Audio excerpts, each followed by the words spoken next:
Hey folks, this is Boz with Any Which Wargame. Today we're going to talk about solo wargaming because that's kind of my jam at the moment.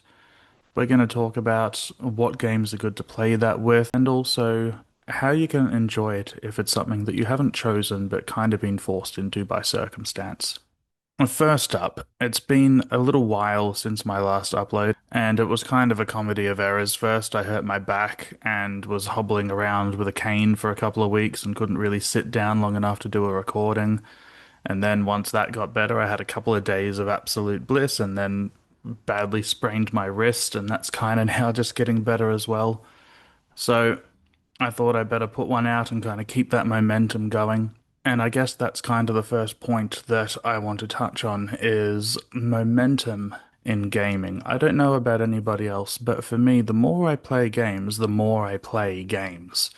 If I go for a break any amount of time, say, a week, a month, something like that, it does take me a while to get back into, I guess, the habit of getting my minis out and building a list and rolling some dice and playing the game.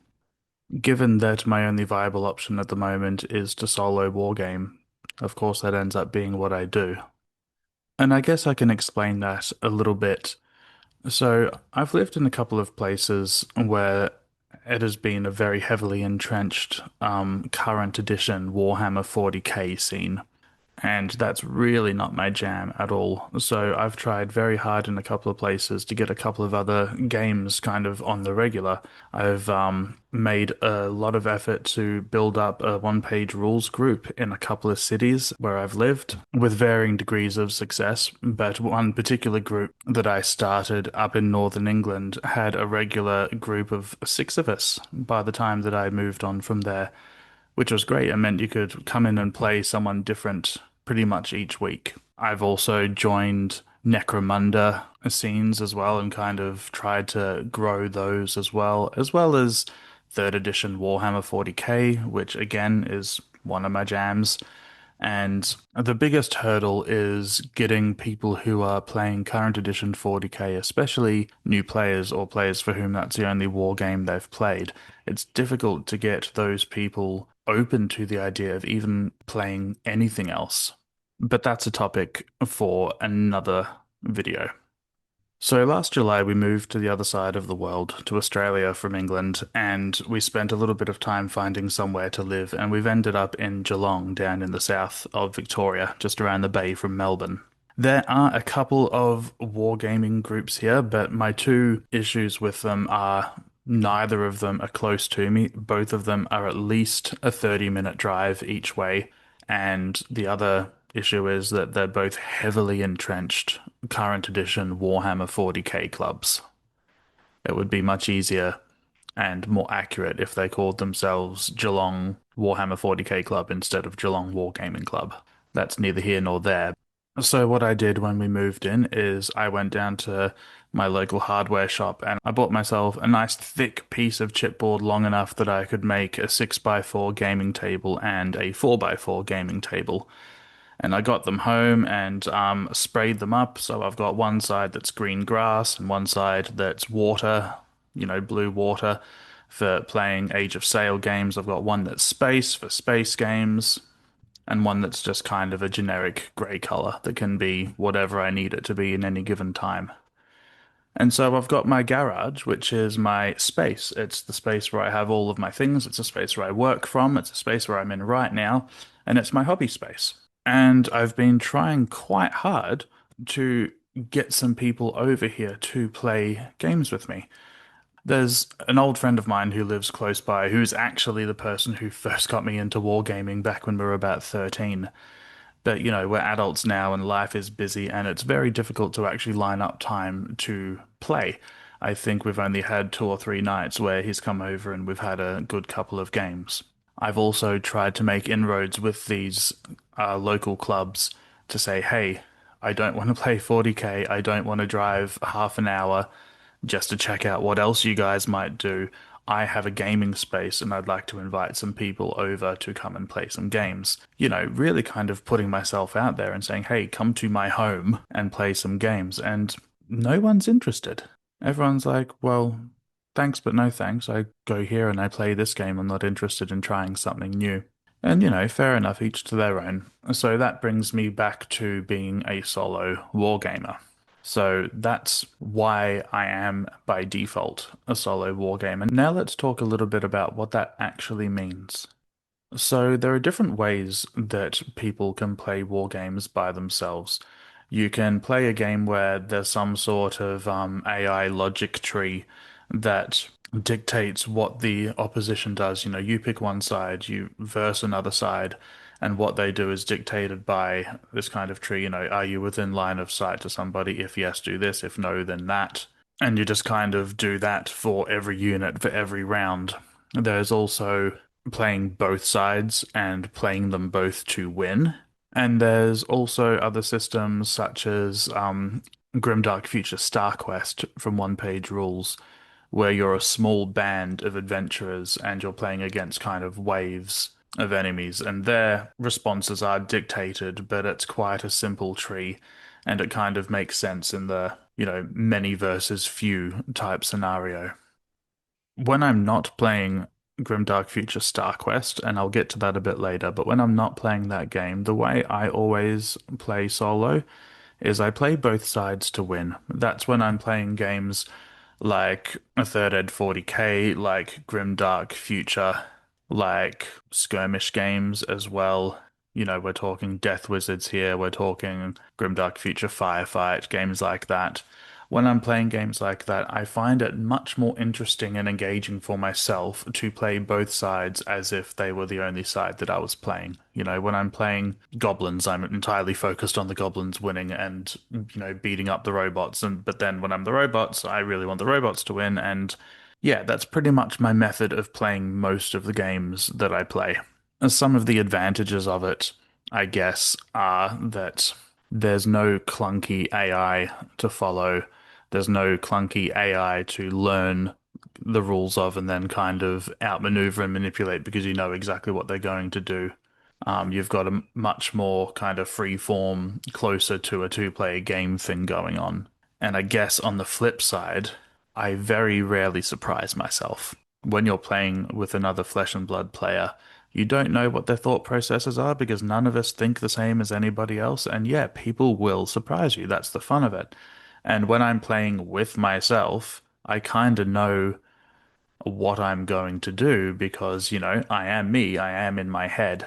So I try and play true to the army that I'm playing. If I'm playing a goblin army, I try to play them as a goblin. I don't try and make them too fancy or anything. If I'm playing a demon army or something like that, whatever the army is, I try and play thematically, I guess is the word for it. And that does negate somewhat me knowing in advance what I'm going to be doing next because, I know that demons react like that, and I try and play goblins as if they don't know that demons react like that. It can get a little convoluted, but for the most part, it works. And 100% of the time, it's better to play that kind of war game than to play no war game at all due to lack of somebody to play with. I guess another aspect is that I can craft very specific scenarios. I can set the board up exactly the way I want it to play something out, and then maybe play exactly the same thing again to see what I can do differently. I don't have to worry so much about balance because if I make an unbalanced scenario, then the only person who could possibly get mad at it is me. And that's kind of the fun of it. I don't have to consult anybody else about does this list meet the kind of game legal requirements. I don't care. I'm just playing a list that I want to play against a list that I want to play, and that's very fun. That's very kind of freeing as well. The flip side to that, though, is that it can be quite isolating. In this connected world, I'm on a bunch of Facebook groups that are about wargaming, and I watch all sorts of things on YouTube and, all the usual social media stuff. And I'm seeing people enjoying playing games with other people and hearing about people enjoying games with other people. And one can't help but feel a little left out, a bit isolated. And I guess sometimes it is hard to keep that motivation to keep on playing and to keep on pushing for something other than what's already established. Of course, there are games that are intended to be solo experiences. Games like a 5 Parsecs from Home, 5 Leagues from the Borderlands, from Nordic Weasel Games, they're intended to be played solo, and they work so well solo. And games like Grimdark Future StarQuest as well, from One Page Rules, while it might not be intended to play as solo, because you're playing a group of adventurers against basically a horde, it works really well as solo. I've played quite a lot of it and really enjoy it. So those kind of quest campaign oriented games, I believe, are much more suited, for me at least, to play solo. But really, in my heart of hearts, what I want to be playing are bigger scale games, like skirmish games, like games of the scale of 40k. And they're much trickier to play without another opponent. I guess sometimes I have a bit of time, like I do right now, to record this, and I think to myself, wouldn't it be nice if instead of doing this, I was having a laugh with somebody and rolling some dice? That's quite a big factor, is that I don't really play war games just to roll some dice and move some minis around on a table. I play war games to have fun with people. I play games with people because I enjoy the company of people and I enjoy laughing and lamenting and all the wonderful things that you do when you're having a game with a mate. A solo wargaming is the next best thing, but nothing's ever going to replace, for me at least, the feeling I get of actually sharing that time with somebody and having an experience to look back on together. It's all about the story for me. I say that all the time. It's all about the story, but I love to tell a story with people. I love to tell a story collaboratively. It's why I love role-playing games so much. And really, it's a large part of why I love wargaming, because we are telling that story together. And telling it by myself just doesn't ring quite as true. There are also things like Tabletop Simulator that I know people use to play Warhammer and One Page Rules and lots of other games as well. And yeah, I've done a bit of that, and sure, it's another next best thing. For me personally, it feels too much like playing a computer game and not enough like playing a war game. The lack of the tactile feeling of picking up and moving miniatures and getting down to eye level to see what they can see and physically rolling the dice, it's not close enough. It's kind of why I read books instead of reading an ebook. It's not quite the same experience for me. I guess the other side of that is at least that is a social experience. But then again, if I wanted a social experience with somebody over the computer, I play video games. I'll go and play Helldivers or I'll go and play a strategy game or something that I can react and interact with other players from around the world. I'm probably not going to choose to do that in a tabletop simulator war game setting as my next best choice. I think for me, things like online playing through tabletop simulator would be my next best choice after solo wargaming, just for that lack of kind of real world tactile experience. So I think that's it. I'm not even sure this video had a point. I just kind of wanted to speak to this notion of solo wargaming and its challenges and some of its advantages, because I know that I'm not the only person out there who's doing it this way, not through choice, just by necessity. And I thought maybe if I can talk about it, then maybe some of the other wargamers out there who might be feeling a bit isolated would know that actually they're not the only ones who are feeling that way. And, if you need to make the trip and it's viable for you to drive half an hour, whatever, even if it's only once a month to go and play some games in person with other people and get that experience, then if you can, just do it.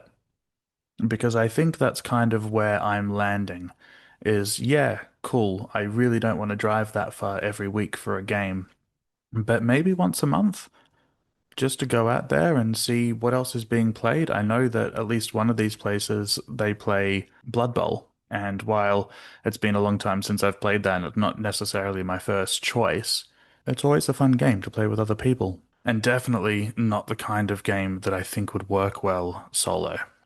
So that's it for me for this one. Don't forget to like and subscribe and leave a comment down below. Do you solo wargame? And if so, what do you play and how do you feel about it? And thanks very much for listening. I'm Buzz with Any Which Wargame, and until next time, let's roll some dice.